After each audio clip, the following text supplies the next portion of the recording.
मेरा नाम है अमित खट्टर और आज हम पावर मिल 2020 के अंदर एक बहुत ही इम्पोर्टेंट टॉपिक करने वाले हैं जो है पैरामीट्रिक स्पाइरल फिनिशिंग। उससे भी ज़्यादा इम्पोर्टेंट टॉपिक ये है कि मेरे को कल एक कमेंट में भी किसी ने पूछा था कि कुछ होल्स हैं हमारी ड्राइंग के अंदर, मुझे वो बंद करने हैं।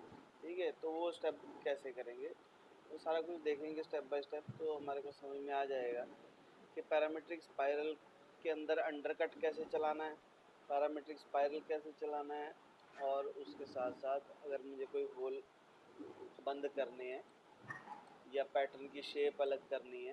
देखो, एक पैटर्न की शेप ये है हमारे पास, एक पैटर्न की शेप हमारे पास ये है, एक पैटर्न की शेप ये है।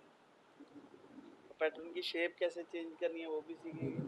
अंडरकट, यहाँ पे देखो अंडरकट है, तो अंडरकट पे अगर हमारे को टूल चलाना है तो वो कैसे चलाएंगे, और होल बंद करने हो तो वो कैसे करेंगे। ठीक है, स्टेप बाय स्टेप देखना है सारी।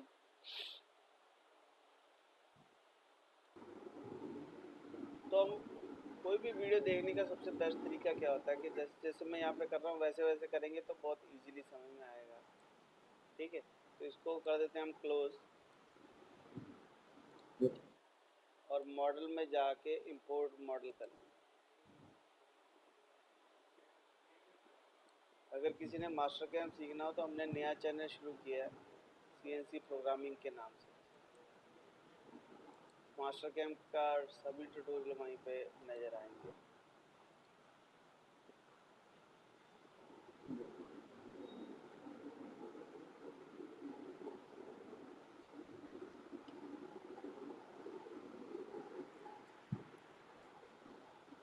इस चैनल पे सारा कुछ ना मिक्स हो रहा था, पावर बिल भी मिक्स हो रहा था, मास्टर कैम भी, एनएक्स भी, सॉलिडवर्क्स भी, ऑटोकैड भी, कैटिया भी,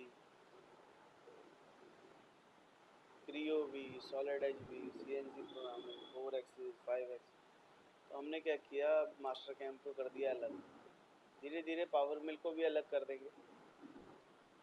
अभी ये मेरा मॉडल कुछ ऐसे आ रहा है तो मैं इसको रोटेट कर लेता हूँ। तो मॉडल में जाके हम यहाँ पे इसको रोटेट कर देंगे 90 डिग्री। तो ये कुछ मॉडल मेरा इस तरीके से नजर आता है। तो पहली चीज़ हमेशा हमारे को ब्लॉक देनी होती है। ठीक है, थोड़ा सा बड़ा ब्लॉक बना लेते हैं और डेप्थ में 0 कर देते हैं, मुझे नीचे नहीं जाना एक्स्ट्रा। सेकंड चीज़ जो हमारे को चाहिए होती है वो टूल चाहिए होता है। टूल दे देते हैं फिनिशिंग के लिए। अगर आपको होल्डर वगैरह साथ में देना है तो वो भी दे सकते हैं। उसके बाद हमारे को टूल पाथ देना है parametric spiral finishing. Parametric spiral finishing में हमारे को पैटर्न की ज़रूरत होती है। हमने पिछले ट्यूटोरियल में भी देखा था कि हमारे को एक पैटर्न की ज़रूरत है। हम यहाँ पे पैटर्न लगा सकते हैं।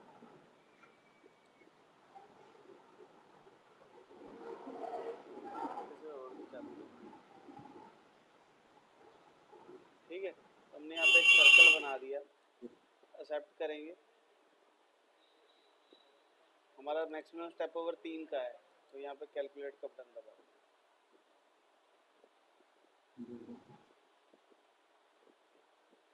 तो कैलकुलेटर का बटन दबाया तो हमारा ये देखो ये टूल पाथ क्रिएट हो गया।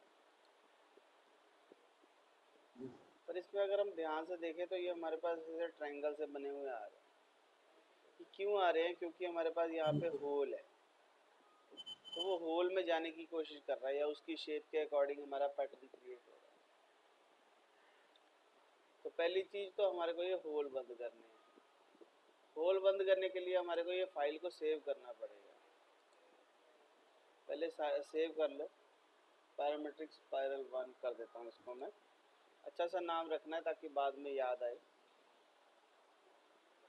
फिर हमारे को ये जो टूल पाथ है इसको हाइड कर देता हूँ। अब ये जो सरफेस है, इस सरफेस पर राइट क्लिक करके सरफेस मॉडलिंग में आ जाए।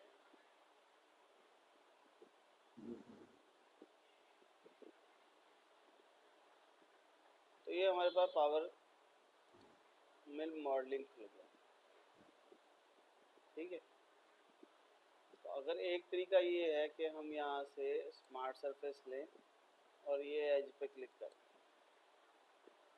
तो ये इसका पोल बंद हो जाएगा। अगर मैं ऐसे करूँगा तो मुझे सारे स्टेप बाय स्टेप करने पड़ेंगे एक एक करके। तो उससे आसान तरीका भी है हमारे पास। उससे आसान तरीका क्या है कि मैं कंपोजिट कर्व बना लूँ। एक कर्व ये बना लेते हैं और एक कर्व ये बना लेते हैं, और मैं दोनों कर्वों को सिलेक्ट करके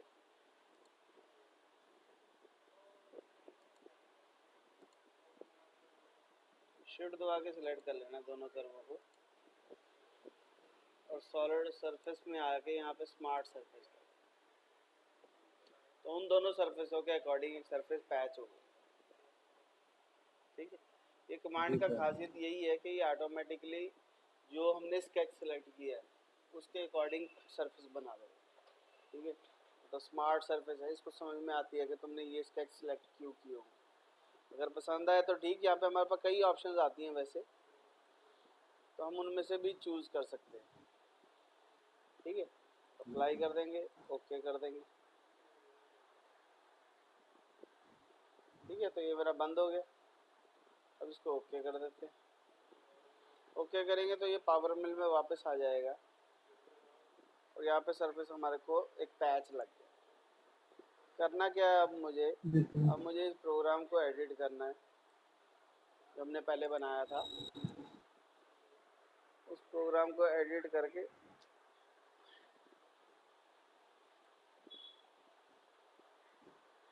कुछ भी चेंज कर देता हूँ। मैं यहाँ पे 0 डिग्री कर रहा हूँ और कैलकुलेट कर देता हूँ।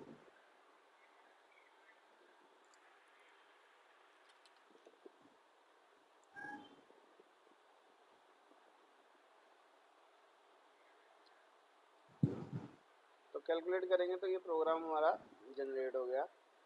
अब देखो इसमें वो होल भी नहीं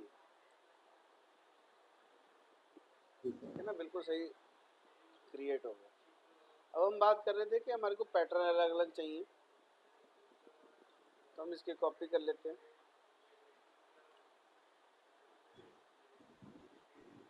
और इसके अंदर पैटर्न चेंज कर लेते हैं।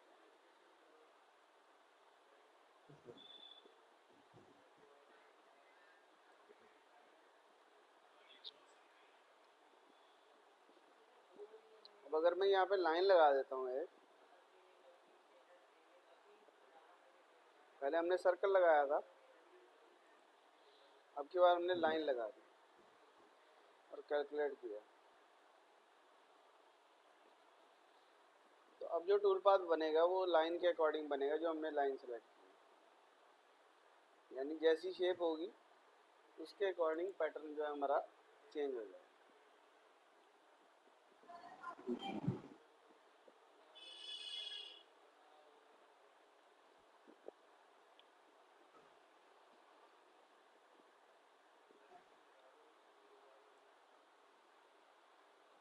जैसा भी पैटर्न बना देंगे, कोई जरूरी नहीं लाइन चाहिए या सर्कल चाहिए।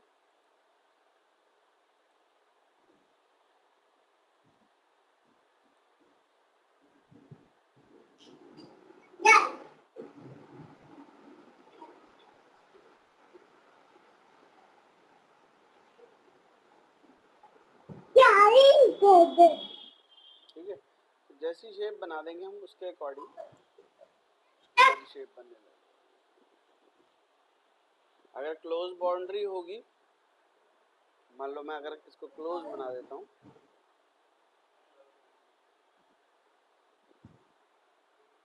यहाँ से भी हम कॉपी कर सकते हैं, create a new tool path, और यहाँ पे एक नया पैटर्न बना के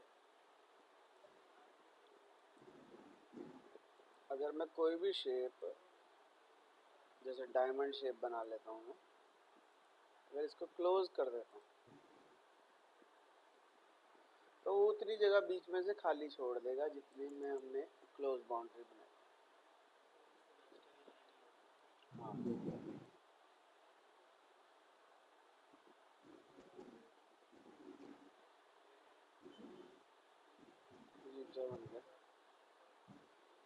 दोबारा से बनाना चाहिए। वैसे कई बार क्या होता है, जैसे ये लाइन जो है ओपन रह गई ना, तो उस वजह से प्रॉब्लम आती है।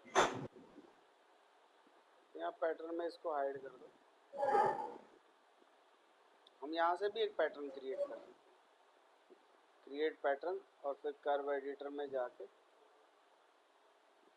जैसी भी शेप बना।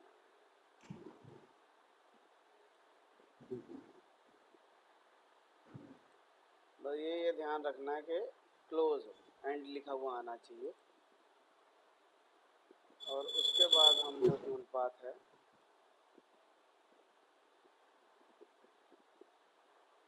इसकी सेटिंग में जाके भी हम चेंज कर सकते हैं। जैसे यहाँ पे 5 नंबर है, तो हम सेटिंग में जाके नया टूल पाथ नहीं बनाया हमने, 3 की जगह 5 कर। तो अब ये बीच में से खाली छोड़ दो।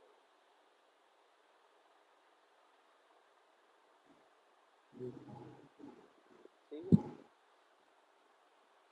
यानी कि पैटर्न के ऊपर डिपेंड करेगा हमारा कि किस शेप में बनना है।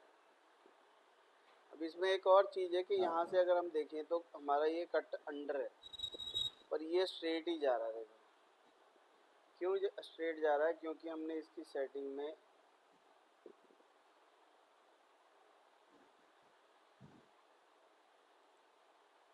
एंगल नहीं दे रहे। अगर मैं यहाँ पे एंगल दे दूँ तो ये कुछ डिग्री पे रोटेट होने लग जाएगा। हमारा जो टूल का एंगल है ये, ठीक है, तो टूल हमारा कितने डिग्री तक हम रोटेट करना चाहते हैं। ये देखो थोड़ा सा ये अंदर की साइड आ गया। अब अगर हम इसको चला के देखें या सिमुलेट करके देखें,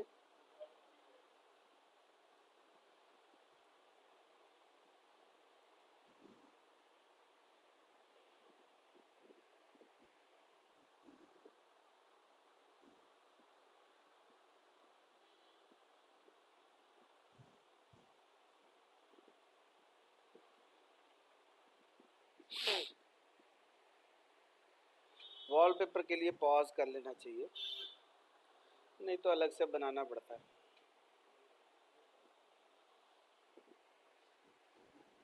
तो जैसी हमारी शेप होगी उसके अकॉर्डिंग हमारा जो टूल पाथ है क्रिएट होता जाएगा।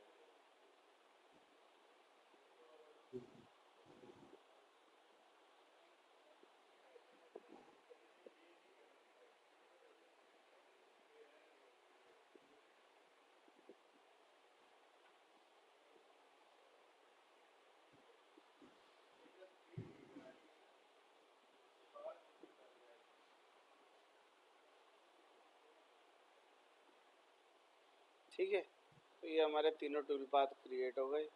पैटर्न भी चेंज हो गया, अंडरकट भी चेंज हो गया। अगर किसी ऑब्जेक्ट के अंदर कोई होल है और उसको मुझे बंद करना है तो वो भी होगा। ठीक है, तो अगर आपको भी कोई चीज़ नहीं समझ में आ रही तो कमेंट बॉक्स में लिखना है। जैसे हमने इसमें हमारे को कमेंट आया था कि होल बंद करना सीखना, तो ऐसे ही हम और चीज़ें भी सीख सकते हैं। मेरे को कमेंट करो, अपना नाम लिखो, चैनल को ज्वाइन करो। और हमने एक नया चैनल बनाया मास्टर कैम के लिए, CNC प्रोग्रामिंग नाम है उसका। वो सिर्फ मास्टर कैम के टूल पाथ आएंगे। गूगल यूट्यूब पे लिखेंगे cam solution Mastercam CNC programming, तो हमारा चैनल आ जाएगा। ठीक है, उसको भी सब्सक्राइब कर लेना।